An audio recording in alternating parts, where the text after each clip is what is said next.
बिस्मिल्लाहिर्रहमानिर्रहीम। मैं हूं मोहम्मद आसिफ चौधरी और आज हमारा जो इनकम टैक्स ऑर्डिनेंस 2001 का लेक्चर है वो है सेक्शन 76, जिसमें कॉस्ट आती है कि कॉस्ट क्या, कोई चीज़ आप परचेज करते हैं तो उसमें कॉस्ट क्या चीज़ है।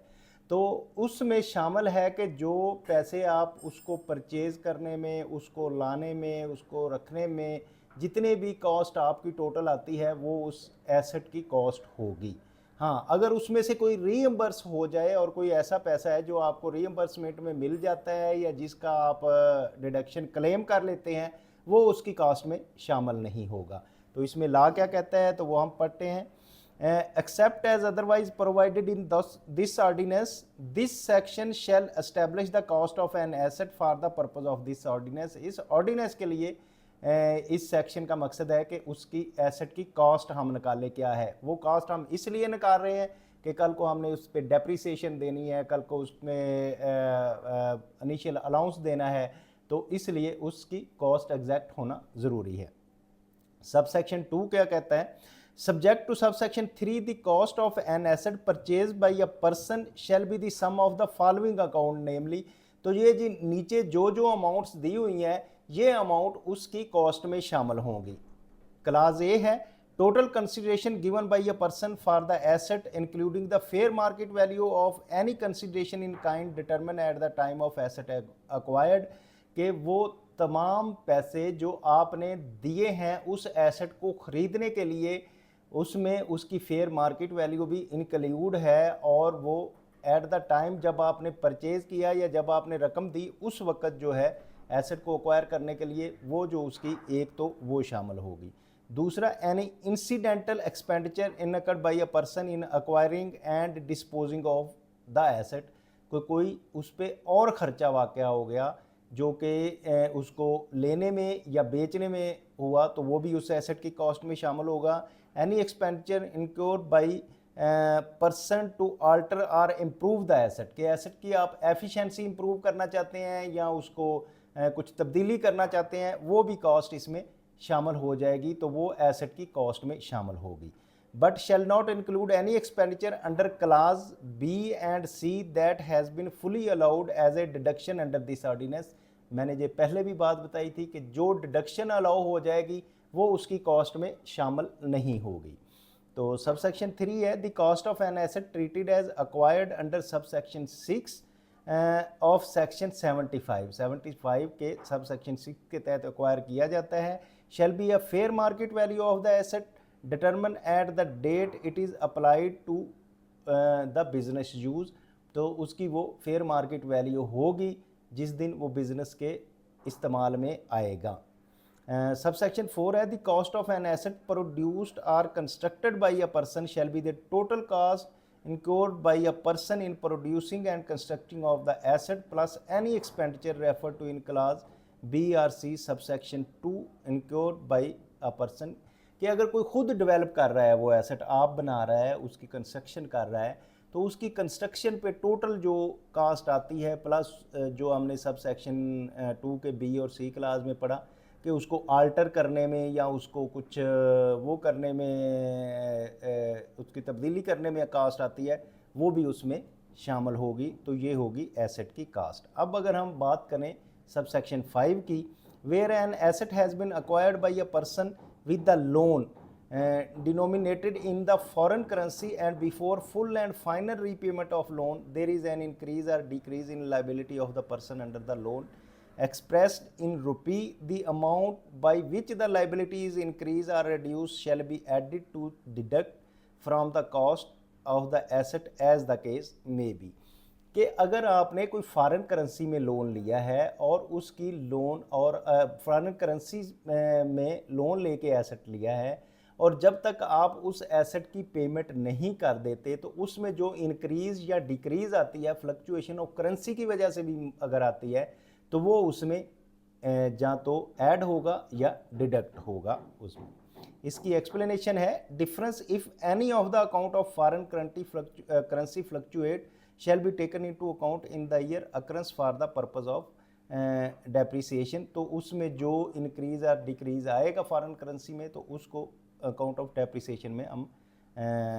कैलकुलेट करेंगे। अब सब सेक्शन 6 है, in determining whether the liability of the person has increase or decrease for the purpose of sub section 5 account shall be taken for the person position under the heading agreement relating to loan. तो अगर इसमें जो loan का agreement उसने किया है और इस फ्लक्चुएशन की वजह से कोई प्राइस इंक्रीज होती है या डिक्रीज होती है तो हम उसमें उसको ऐड कर देंगे। सब सेक्शन 7 है, where a part of an asset is disposed of by the person the cost of the asset shall be apportioned between the part of asset retained and the part disposed of accordingly with their respective fair market value determined at the time of person acquire the asset। तो अब एक asset था आपके पास, उसमें से कुछ part आपने dispose of कर दिया, पूरा नहीं किया, कुछ पार्ट आपने डिस्पोज ऑफ कर दिया, और अब जब डिस्पोज ऑफ कर दिया है तो बाकी जो एसेट रह गया है उसकी और जो आपने डिस्पोज ऑफ कर दिया है उसकी अपोर्शनमेंट करेंगे कि जितनी कॉस्ट उसके आने में लेने में लगी थी और जितनी बेचने में लगी है, या दोनों का अपोर्शनमेंट कर देंगे कि अब एग्जैक्ट कॉस्ट इसकी कितनी है, किस निस्बत से अब ये बाकी रह गया है। इसी तरह सब सेक्शन 8 है, where the acquisition of asset by a person is derivation of an amount chargeable to tax, the cost of asset shall be amount so charge plus the amount paid by the person for the asset। तो कौन सी amount जो का asset की cost होगी या उस पर कोई उसको अक्वायर करने में प्लस की अमाउंट कोई ली है तो दोनों को शामिल करके उस पर टैक्स पे किया जाएगा। इसी तरह सब सेक्शन 9 है, where the acquisition of an asset by a person is derivation of an asset amount exempt from tax, उसमें से कोई टैक्स में एग्जेम्प्ट है, the cost of asset shall be exempt amount plus any amount paid by the person for that asset, कि अगर उसको acquire करने में लेने में जो अमाउंट लगी है वो एग्जेम्प्ट है टैक्सेशन से, तो वो अमाउंट प्लस उसको लेने में जितनी अमाउंट लगी है तो टोटल अमाउंट मिलाएंगे तो उस एसेट की कॉस्ट होगी। ये हम पढ़ रहे थे सेक्शन 76 कॉस्ट ऑफ एसेट, तो इसलिए हर बात जो है कॉस्ट पे ख़त्म हो रही है। सब सेक्शन 10 है, the cost of an asset does not include the amount of any grant subsidy rebate commission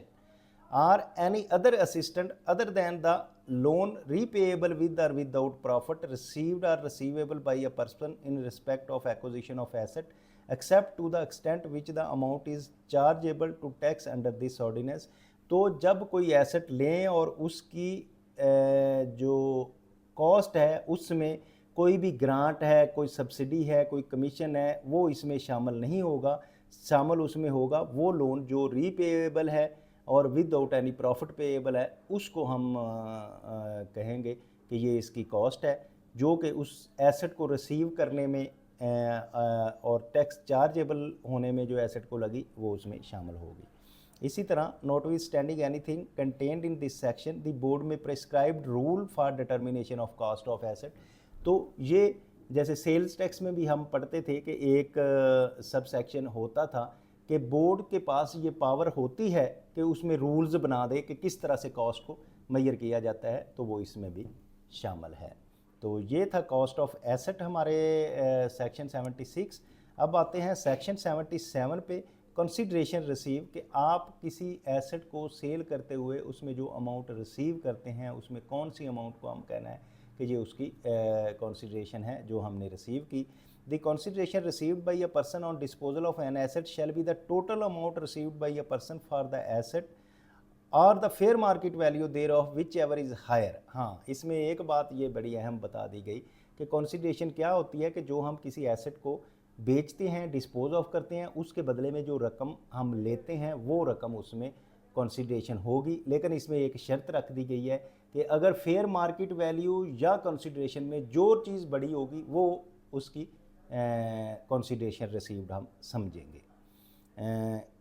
इसी तरह including the fair market value of any consideration receivable in kind determine at the time of disposal, कि आपने किसी और कुछ चीज़ इसके बदले में ले ली है या जो भी लिया है तो उसकी फेयर मार्केट वैल्यू, कि आपने बार्टर सिस्टम किया, कुछ चीज़ दी और उसके बदले में ली, तो उसकी जो फेयर मार्केट वैल्यू है वो भी इसमें कंसीडर की जाएगी। सब सेक्शन 2 है, where the asset has been lost or destroyed by the person the consideration received for the asset shall include any compensation, indemnity or damage received from the person under। ये sub section दिए हुए हैं कि अगर आपका कोई asset जो है वो लॉस्ट हो जाता है, डिस्ट्रॉय हो जाता है, तो उसके बदले में आप कोई कंसिडरेशन रिसीव करते हैं जिसको हम कंपनसेशन कह सकते हैं, इंडेमनिटी है या कोई डैमेज के रिसीव है, तो उसकी ये क्लासेस दी हुई हैं कि क्या क्या हो सकता है। जैसे कि क्लास ए में इंश्योरेंस आपको हो सकता है उस एसेट के मिले, उसमें कोई कंसिडरेशन मिले तो वो उसकी हम कंसिडरेशन रिसीव कंसीडर करेंगे, या कोई इंडेमनिटी और अदर एग्रीमेंट के तहत पैसे मिल रहे हैं तो वो उसकी इंश्योरेंस होगी, या कोई सेटलमेंट आपकी हुई है किसी ने डैमेज किया और उसके साथ हो तो उसमें मिले हैं तो वो भी हो सकती है, या फिर कोई जुडिशियल डिसीजन आया कि मैटर कोर्ट में चला गया था और कोर्ट में उसका फैसला आया और उसके अगेंस्ट जो आपको कंसिडरेशन रिसीव हुई है वो कंसिडरेशन रिसीव्ड उसमें कहेंगे कि एसेट को डिस्पोज ऑफ, डिस्ट्रॉय या ये करने में आई है। सबसेक्शन 3 है the consideration received for an asset treated as disposal under subsection 3 or 3A of section 75 shall be the fair market value of the asset determined at the time it applies to the personal use or discarded to cease to use in the business as the case may be। तो जो consideration उसकी होगी receive करने की वो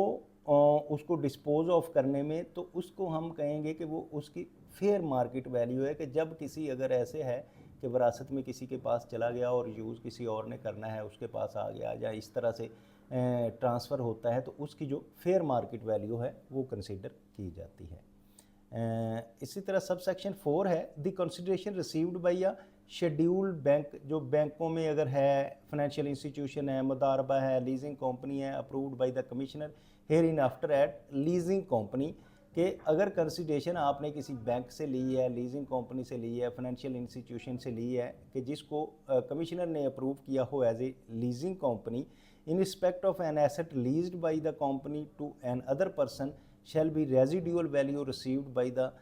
leasing company on the maturity of lease agreement subject to the condition that residual value plus the amount realized during the term of lease towards the cost of the asset is not less than the original cost of the asset। के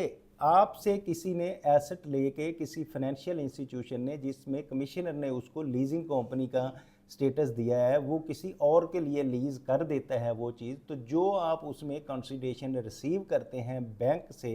या उसकी जो profit लेते हैं, तो वो जो है आपकी कंसिडरेशन रिसीव होगी, लेकिन वो रकम जो आपने वसूल की वो रकम आपकी रिसीव की वो रकम होगी, लेकिन वो जो आपने रकम रिसीव की है वो एसेट की जो कॉस्ट है उससे कम नहीं होनी चाहिए, एटलीस्ट उतनी जो है original cost of the assets के बराबर होनी चाहिए। इसी तरह where 2 or more assets are disposed of for a person in a single transaction and consideration received for each asset is not specified, the total consideration received by a person shall be apportioned among the asset disposed of in the proportion of their respective fair market value determined at the time of transaction। ये जैसे कि section 76 में भी हमने बताया कि आप दो एसेट इकट्ठे हैं आपके और दोनों को आपने इकट्ठा डिस्पोज ऑफ कर दिया और उससे पैसे इकट्ठे दोनों एसेट्स के मिला के ले लिए, ठीक है। तो अब इसमें क्या होगा कि कंसिडरेशन आप उसकी अपोर्शनमेंट करेंगे, उसकी तनासब निकालेंगे कि इसकी कितनी रकम थी और इसकी कितनी रकम थी, तो उसको आप उसकी अपोर्शनमेंट करके उसमें से जो एसेट की कॉस्ट होगी वो आप निकालेंगे। ये है तरीका अगर इकट्ठे आपने कहीं बेचे हैं। तो इसी तरह जो सेक्शन 76 में हमने बात कही थी कि बोर्ड जो है वो कोई रूल बना सकता है किसी चीज़ को, एसेट्स को डिस्पोज ऑफ करने में, और इसमें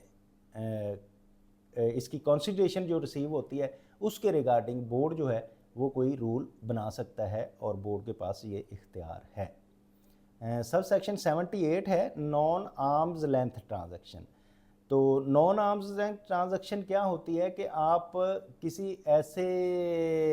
ला कहते हैं where an asset is disposed of non arm's length transaction, clause A है इसकी, the person disposing of asset shall be treated as having receive a consideration equal to the fair market value of the asset determine at the time of asset is disposed of.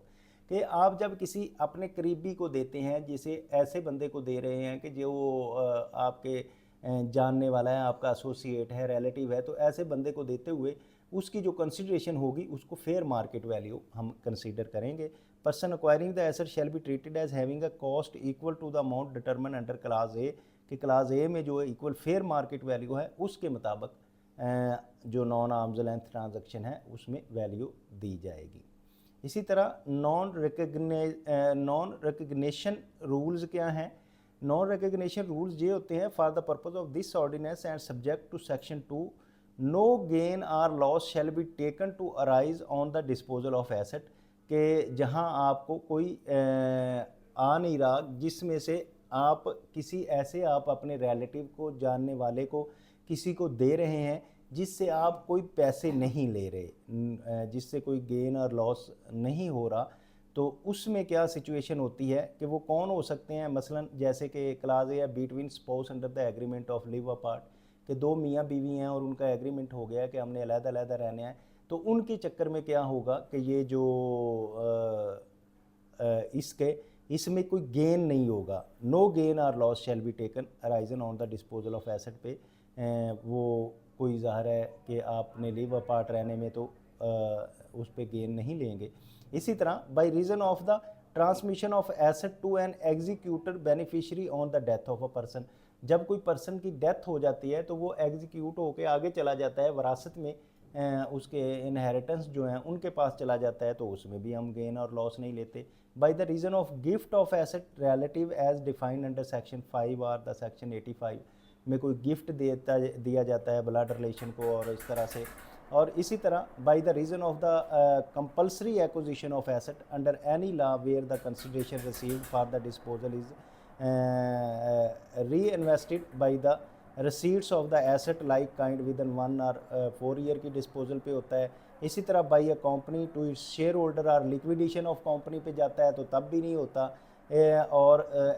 Subsection F है by an association of person, कि कोई अगर association of person है तो उसमें association of person जो होती है वो भी अपने पार्टनर्स को जब चीज़ देती है तो उस पे भी ये नहीं लागू होगा। अब सबसेक्शन 2 है, subsection 1 shall not apply where the person acquiring the asset is a non-resident person at the time of acquisition in respect of disposal of an asset as mentioned in clause D, E and F, कि जब कोई non resident है तो वो D, E, F पे ये लागू नहीं होगा ये सेक्शन, जबकि पर्सन जो है नॉन रेजिडेंट है at the acquire of the time. इसी तरह क्लास सबसेक्शन 3 है where class A, B, C, D, E और F subsection 1 applies the person acquiring the asset shall be treated as, उसको क्या कहेंगे उस पर्सन को? Number 1 acquiring an asset of the same character as the person disposing of asset, के यानी कि लेने वाला और देने वाला सेम चीज़ें हैं, एक ही चीज़ है, तो उसकी कोई कंसिडरेशन नहीं होगी। Acquiring the asset for the cost equal to cost of asset for the person dispose of the asset at the time of the disposal, तो जो एक्वायर कर रहा है उसको डिस्पोजल के टाइम पे डिस्पोज करेगा। इसी तरह सबसेक्शन 4 है the persons cost of replacement asset referred in class D में जैसे कि रिप्लेसमेंट ऑफ द एसेट्स की बात की गई है तो उसमें of the subsection 1 shell be the cost of the asset dispose of plus amount which any consideration given by the person for the replacement of asset exceeded the consideration received by the person for the asset dispose of, कि उसको जब amount बढ़ जाती है उसकी assets की कोई replacement के लिए, तो जो अमाउंट उसमें दी जाती है वो अमाउंट भी इसमें शामिल होगी। तो इस तरह से हमारा ये चैप्टर कंप्लीट हो गया है। तो उम्मीद है कि आप इसको अच्छी तरह समझ रहे होंगे और दूसरों को समझाने के लिए लाइक कर रहे होंगे, शेयर कर रहे होंगे, सब्सक्राइब कर रहे होंगे। लेकिन अगर आपको कोई प्रॉब्लम आ रही है तो आप चाहते हैं इसमें कुछ सीखना तो कमेंट बॉक्स में कमेंट करें, इसका प्रॉपर रिप्लाई दिया जाएगा। Thank you very much, have a nice day.